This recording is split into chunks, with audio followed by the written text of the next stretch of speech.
Mumbai marine drive. Mumbai दुनिया का एक ऐसा शहर है जो शायद कभी नहीं सोता।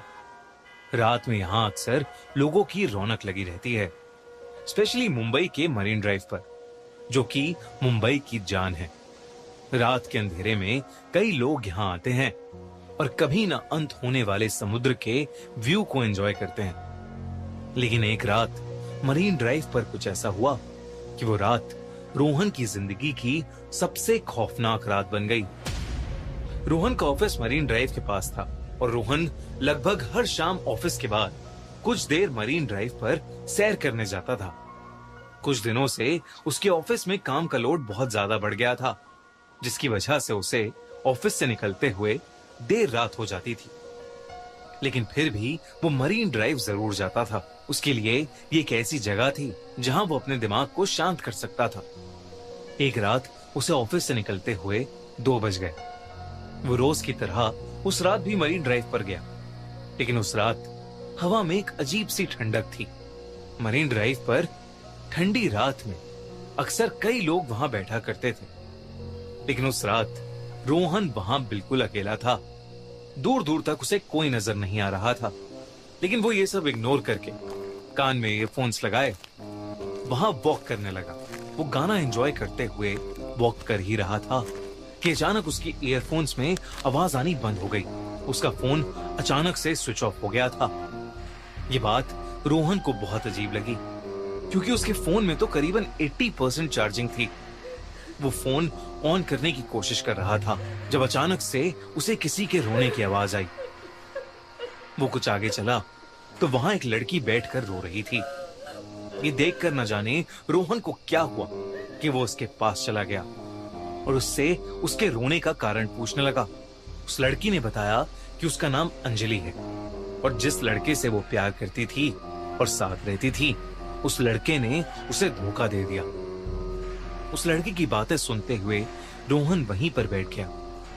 रोहन काफी देर तक वहीं उसके साथ बैठा रहा और फिर अचानक से रोहन के सर में बहुत जोरों का दर्द शुरू हो गया। वो दर्द इतना तेज था कि रोहन का पूरा चेहरा लाल हो गया और देखते ही देखते रोहन अपने होश खो बैठा। जब रोहन की आंख खुली तो सुबह हो चुकी थी और वो मरीन ड्राइव पर ही लेटा पड़ा था। उसके आसपास कोई भी नहीं था, अंजलि भी नहीं। उसे कुछ समझ नहीं आया, क्योंकि आखिरी चीज जो उसे याद थी वो ये थी कि वो अंजलि के साथ मरीन ड्राइव पर बैठा बातें कर रहा था। अगली रात रोहन ऑफिस के बाद सीधा मरीन ड्राइव पर पहुंच गया और वहां अंजलि को ढूंढने लगा। काफी देर बाद करीब रात के 3 बजे उसे अंजलि एक कोने में बैठी मिली। जब रोहन ने पिछली रात के बारे में अंजलि से पूछा तो अंजलि ने कहा कि रोहन बहुत थक गया था और वो वहीं पर सो गया। रोहन को भी लगा कि शायद सच में उसकी मरीन ड्राइव पर आग लग गई होगी। रोहन और अंजलि फिर से बातें करने लगे, लेकिन फिर कुछ देर बाद रोहन के सर में दर्द होने लगा और वो फिर से बेहोश हो गया। जब वो उठा तो वो फिर से मरीन ड्राइव पर लेटा हुआ था। रोहन को फिर कुछ समझ नहीं आया, लेकिन अब रोहन के दिमाग में सिर्फ अंजलि चल रही थी। वो अंजलि का दीवाना सा हो गया था, इतना दीवाना कि वो रोज देर रात मरीन ड्राइव पर अंजलि से मिलता और बातें करते करते बेहोश हो जाता। रोज सुबह उसकी मरीन ड्राइव पर लेटे हुए ही आंख खुलती।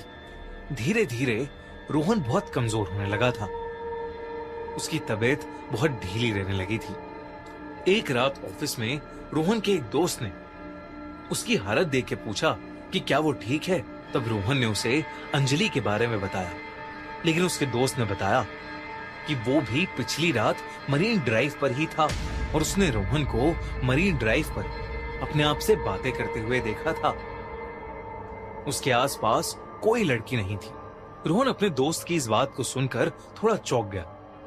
उस रात रोहन मरीन ड्राइव पर अंजलि को ढूंढ रहा था तो उसे वो कहीं नहीं दिख रही थी।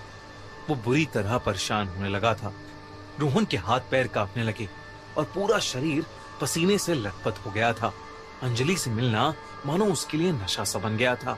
रोहन अंजलि को ढूंढने के लिए मरीन ड्राइव की बाउंड्री वॉल के ऊपर चढ़ गया और अंजलि को आवाज देने लगा। और तभी अचानक उसे ऐसा लगा कि जैसे समुंदर से कोई काला साया निकला हो और उसके शरीर के आर पार हो गया हो। लेकिन इससे पहले कि रोहन कुछ सोचता, उसे अंजलि की आवाज आई। वो रोहन को अपने पास बुला रही थी। रोहन पीछे मुड़ा तो अंजलि उसे वहीं खड़ी मिली। रोहन फिर से अंजलि के पास जाकर बैठ गया। रोहन को उसके ऑफिस कलीग की बात बार बार परेशान कर रही थी, इसलिए उसने सोचा कि वो अंजलि के साथ एक फोटो खींचेगा।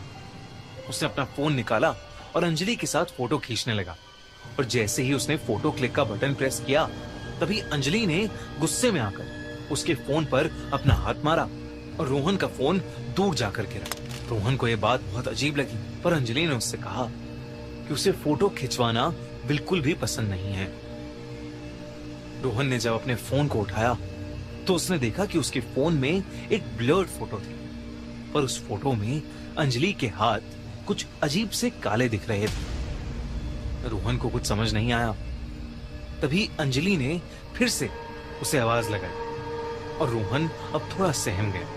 रोहन अंजलि के पास गया और उसने उससे पूछा, अंजलि, हम इतने समय से मिल रहे हैं, पर तुमने कभी बताया नहीं कि तुम आखिर रहती कहां? अंजलि ने उस बात का कोई जवाब नहीं दिया। वो बस चुप होकर फिर से रोने लगी और उसके रोने की आवाज सुनकर रोहन के सर में फिर से जोरों का दर्द शुरू हो गया। हर बार जब भी रोहन का सर दर्द करता, उसके बाद उसे कुछ याद नहीं रहता। लेकिन इस बार जैसे ही रोहन को चक्कर आने लगे, उसने अपना फोन का कैमरा निकाला और उससे अंजलि की फोटो ले ली। तस्वीर लेते ही अंजलि जोर से चिल्लाई, पर वो आवाज किसी इंसान की नहीं, बल्कि ऐसा लग रहा था कि वो कोई भयानक जानवर हो। रोहन ने जैसे ही फोन के अंदर देखा तो उसका दिल दहल गया। उस फोटो में बैठी लड़की अंजलि नहीं थी, बल्कि एक बहुत भयानक चुड़ैल लग रही थी, जिसका पूरा शरीर काला पड़ चुका था। ये देखते ही रोहन के हाथों से फोन छूट गया और वो चीखता हुआ तेजी से मरीन ड्राइव से दूर भागने लगा। कुछ दूर जाकर जब उसने पीछे मुड़कर देखा तो अंजलि का चेहरा पूरी तरह बदल चुका था। वो एक भयानक चुड़ैल दिख रही थी और वो चुड़ैल धीरे धीरे समुंदर में जाके कहीं गायब हो गई। रोहन को अपनी आंखों पर विश्वास नहीं हो रहा था।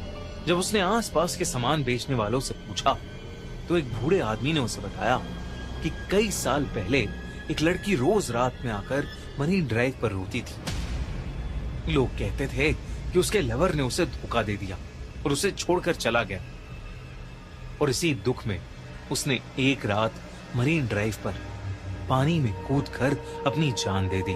उस बूढ़े सामान बेचने वाले ने यह भी बताया कि कई लड़के रात में खुद से बातें करते देखे गए हैं और उसमें से कई लड़के समुंदर में डूबकर अपनी जान भी दे चुके हैं। रोहन को लगा कि शायद वो भी उस आत्मा के वश में आ गया था और उसकी जान बाल बाल बची। उस रात के बाद रोहन फिर कभी मरीन ड्राइव गया ही नहीं। लेकिन आज तक रोहन को रात में सपने आते हैं कि अंजलि मरीन ड्राइव के समुंदर के पास खड़ी रोहन को अपने पास बुला रही है।